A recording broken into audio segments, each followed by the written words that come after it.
Selamat pagi Bapak Yota, dosen pengampu mata kuliah Internet of Things. Perkenalkan, nama saya Made Gede Juniastra dengan NIM 2429101-004. Pada kesempatan kali ini saya akan mempresentasikan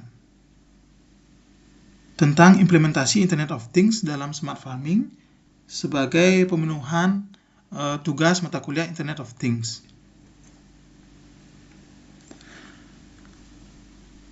Adapun latar belakang dan konteks pemilihan tema tersebut, yang pertama, petani menghadapi tantangan baik berupa perubahan iklim, keterbatasan lahan, serta kebutuhan pangan yang semakin meningkat. Adapun solusi untuk mengatasi hal tersebut yaitu smart farming berbasis IoT dengan pemantauan real-time kondisi tanah, kelembaban dan suhu udara maupun nutrisi yang terkandung dalam tanah. Sebagai studi kasus nyata di sini contohnya adalah petani krisan di Cianjur.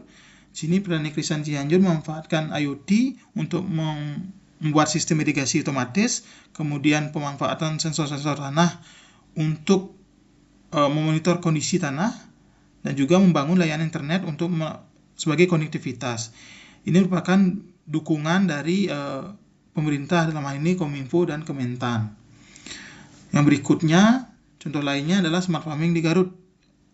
Perusahaan umum percetakan uang Republik Indonesia, Perudim, yang bekerjasama dengan petani di Garut, membangun smart farming IoT di Garut untuk meningkatkan hasil pertanian.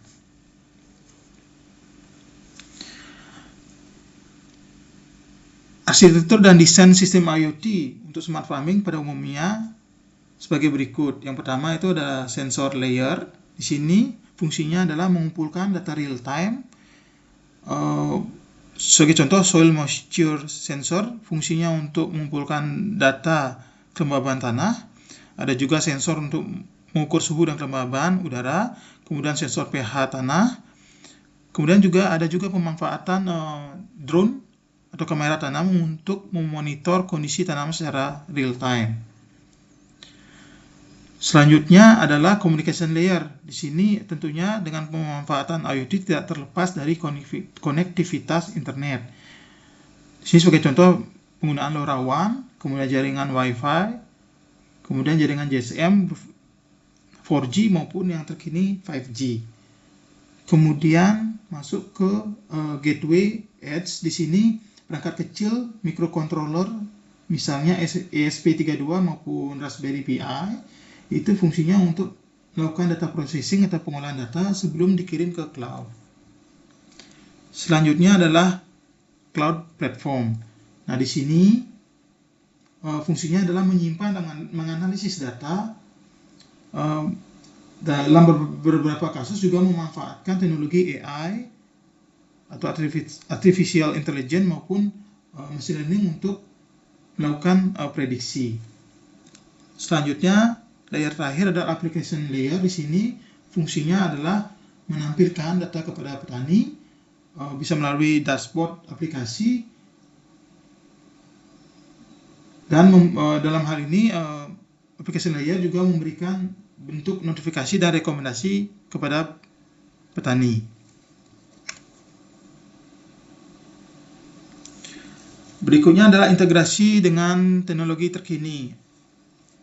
Dengan berkembangnya teknologi IoT maupun teknologi dalam pengolahan data, di sini beberapa kasus, contoh kasus integrasi dari IoT dengan teknologi yang terkini. Sebagai contoh, sebagai berkembangnya teknologi AI dan machine learning, maka di banyak kasus teknologi IT ini diintegrasikan dengan teknologi AI dan machine learning. Sebagai contoh, di sini sistem SQYM versi 2, di sini Soil Quality Monitor versi 2 yang dikembangkan oleh Universitas Airlangga. Di sini sensor tanah yang mencatat nilai-nilai kandungan nitrogen, kemudian fosfor, kalium, kelembaban, pH, DDS maupun salinitas tanah itu diintegrasikan dengan teknologi machine learning, random forest, kemudian artificial neural network untuk melakukan prediksi kualitas tanah. Jadi klasifikasikan menjadi rendah, sedang, dan tinggi. Dan dengan dilakukannya analisis tersebut dapat memberikan rekomendasi tindakan kepada petani.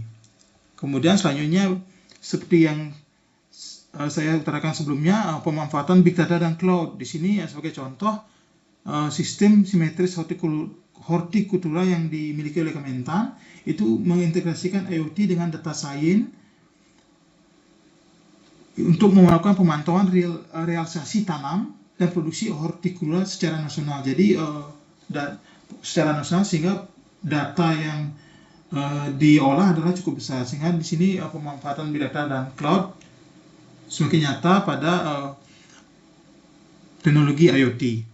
Kemudian selanjutnya pemanfaatan drone dan computer vision sebagai contoh pemantauan tanaman dan perhitungan populasi tanaman yang menunjukkan bahwa bagaimana drone dan computer vision itu digunakan untuk menghitung jumlah tanaman secara otomatis. Nah, teknologi ini sangat berguna untuk mengukur kepadatan tanaman dan merencanakan panen. Yang selanjutnya adalah blockchain 5G. Nah, 5G ini adalah teknologi terbaru dalam konektivitas internet, di mana dengan memiliki kecepatan paling tinggi saat ini, itu untuk memastikan semua data dari sensor IoT terkirim dengan cepat, real time, dan masif. Selain itu, blockchain itu fungsinya adalah menyimpan data secara aman, transparan, dan tidak dimanipulasi. Jadi data yang terkirim itu memang real time.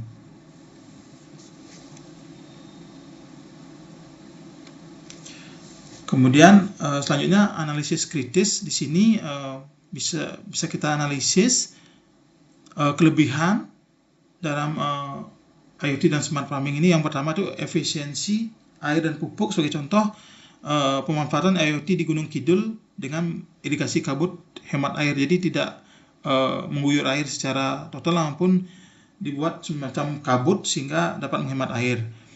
Kemudian produktivitas meningkat seperti yang saya utarakan sebelumnya dengan kasus perusahaan Ferrari di Garut.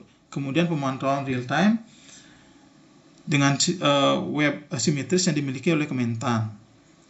Selain kelebihan tadi, ada pula keterbatasan yang dapat kita analisis. Yang pertama, biasanya biaya investasi awal itu cukup tinggi. Kemudian pengimplementasikan di pedesaan mungkin terkadang internet yang terbatas. Kemudian tentunya literasi dari petani masih belum begitu luas mengenai teknologi IoT ini.